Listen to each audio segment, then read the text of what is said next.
Ozma of Oz by L. Frank Baum. Chapter 4. Tik-Tok the Machine Man. After an hour or so, most of the band of Wheelers rolled back into the forest, leaving only 3 of their number to guard the hill.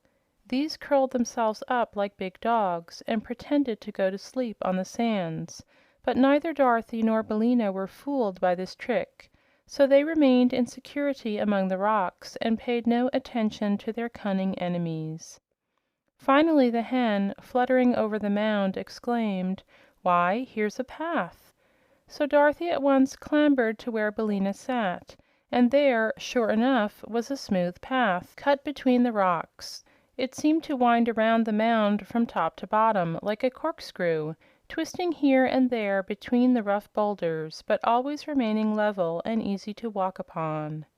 Indeed, Dorothy wondered at first why the Wheelers did not roll up this path, but when she followed it to the foot of the mound she found that several big pieces of rock had been placed directly across the end of the way, thus preventing anyone outside from seeing it and also preventing the Wheelers from using it to climb up the mound.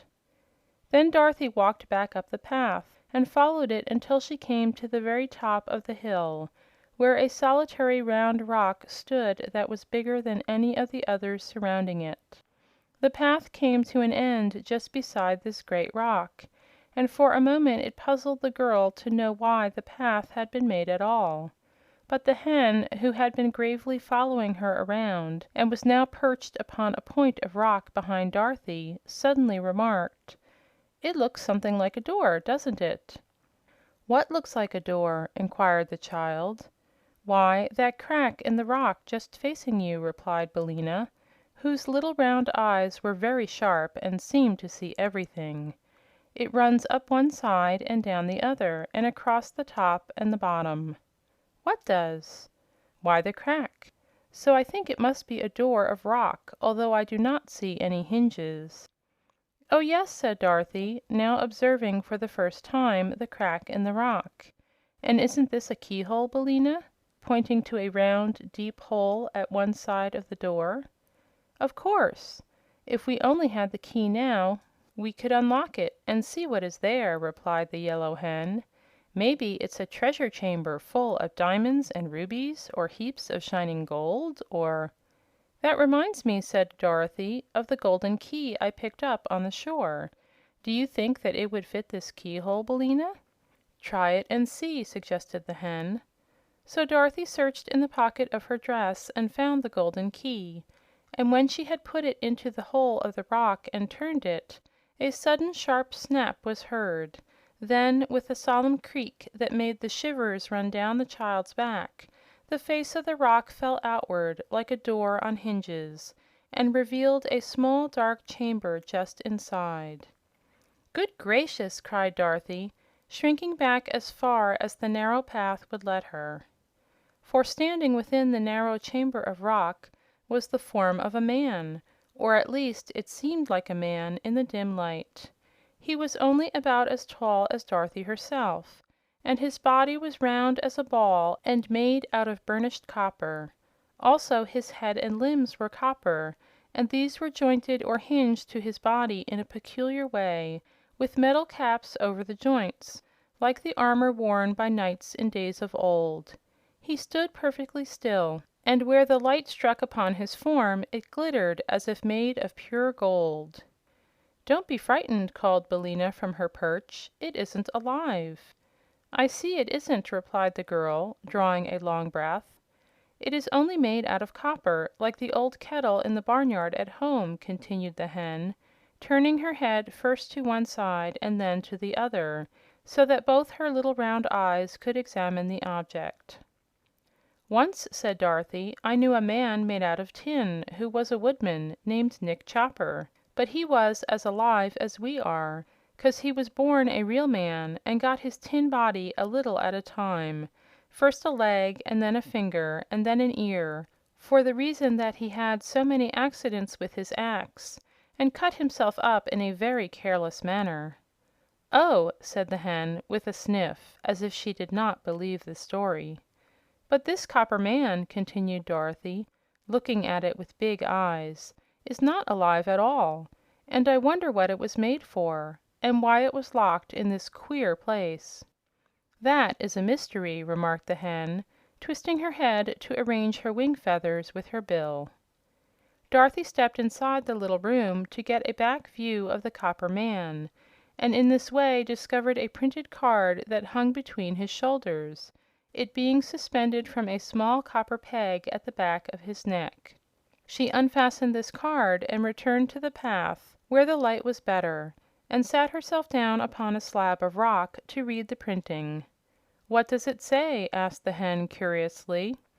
Dorothy read the card aloud, spelling out the big words with some difficulty, and this is what she read: "Smith & Tinker's Patent Double Action Extra Responsive Thought Creating Perfect Talking Mechanical Man. Fitted with our special clockwork attachment. Thinks, speaks, acts, and does everything but live. Manufactured only at our works at Evna, Land of Ev.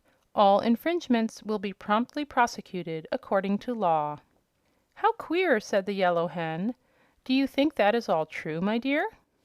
"I don't know," answered Dorothy, who had more to read. "Listen to this, Billina. Directions for using: For thinking, wind the Clockwork Man under his left arm, marked number 1. For speaking, wind the Clockwork Man under his right arm, marked number 2.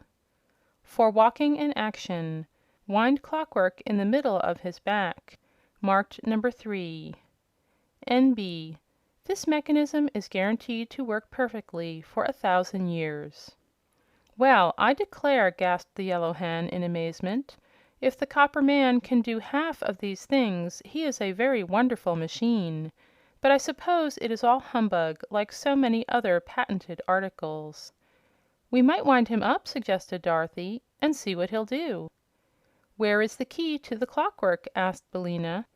"Hanging on the peg where I found the card."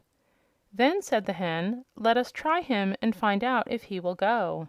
He is warranted for 1,000 years, it seems, but we do not know how long he has been standing inside this rock." Dorothy had already taken the clock key from the peg. "Which shall I wind up first?" she asked, looking again at the directions on the card. "Number 1, I should think," returned Billina. "That makes him think, doesn't it?" "Yes," said Dorothy, and wound up number 1 under the left arm. "He doesn't seem any different," remarked the hen, critically. "Why, of course not. He is only thinking now," said Dorothy. "I wonder what he is thinking about." "I'll wind up his talk, and then perhaps he can tell us," said the girl. So she wound up number 2, and immediately the Clockwork Man said, without moving any part of his body except his lips: "Good morning, little girl. Good morning, Mrs. Hen." The words sounded a little hoarse and creaky, and they were uttered all in the same tone, without any change of expression whatever, but both Dorothy and Billina understood them perfectly. "Good morning, sir," they answered politely. "Thank you for rescuing me," continued the machine in the same monotonous voice, which seemed to be worked by a bellows inside of him, like the little toy lambs and cats the children squeeze so that they will make a noise. "Don't mention it," answered Dorothy, and then, being very curious, she asked, "How did you come to be locked up in this place?" "It is a long story," replied the Copper Man, "but I will tell it to you briefly. I was purchased from Smith & Tinker, my manufacturers, by a cruel king of Ev named Evaldo, who used to beat all his servants until they died. However, he was not able to kill me because I was not alive, and one must first live in order to die, so that all his beating did me no harm and merely kept my copper body well polished. This cruel king had a lovely wife and 10 beautiful children, 5 boys and 5 girls, but in a fit of anger he sold them all to the Nome King, who by means of his magic arts changed them all into other forms and put them in his underground palace to ornament the rooms." Afterward, the King of Ev regretted his wicked action and tried to get his wife and children away from the Nome King, but without avail. So in despair he locked me up in this rock, threw the key into the ocean, and then jumped in after it and was drowned." "How very dreadful!" exclaimed Dorothy. "It is indeed," said the machine. "When I found myself imprisoned I shouted for help until my voice ran down, and then I walked back and forth in this little room until my action ran down, and then I stood still and thought until my thoughts ran down. After that I remember nothing until you wound me up again." "It's a very wonderful story," said Dorothy, "and proves that the Land of Ev is really a fairyland, as I thought it was." "Of course it is," answered the Copper Man. "I do not suppose such a perfect machine as I am could be made in any place but a fairyland." "I've never seen one in Kansas," said Dorothy. "But where did you get the key to unlock this door?" asked the clockwork voice. "I found it on the shore, where it was probably washed up by the waves," she answered. "And now, sir, if you don't mind, I'll wind up your action." "That will please me very much," said the machine. So she wound up number 3, and at once the Copper Man, in a somewhat stiff and jerky fashion, walked out of the rocky cavern, took off his copper hat, and bowed politely, and then kneeled before Dorothy. Said he: "From this time forth I am your obedient servant. Whatever you command, that I will do willingly, if you keep me wound up."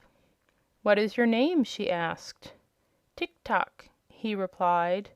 "My former master gave me that name because my clockwork always ticks when it is wound up." "I can hear it now," said the Yellow Hen. "So can I," said Dorothy. And then she added with some anxiety, "You don't strike, do you?" "No," answered Tik-Tok. "And there is no alarm connected with my machinery. I can tell the time, though, by speaking, and as I never sleep I can waken you at any hour you wish to get up in the morning." "That's nice," said the little girl. "Only I never wish to get up in the morning." "You can sleep until I lay my egg," said the Yellow Hen. "Then, when I cackle, Tik-Tok will know it is time to waken you." "Do you lay your egg very early?" asked Dorothy. "About 8 o'clock," said Billina, "and everybody ought to be up by that time, I'm sure." End of chapter 4.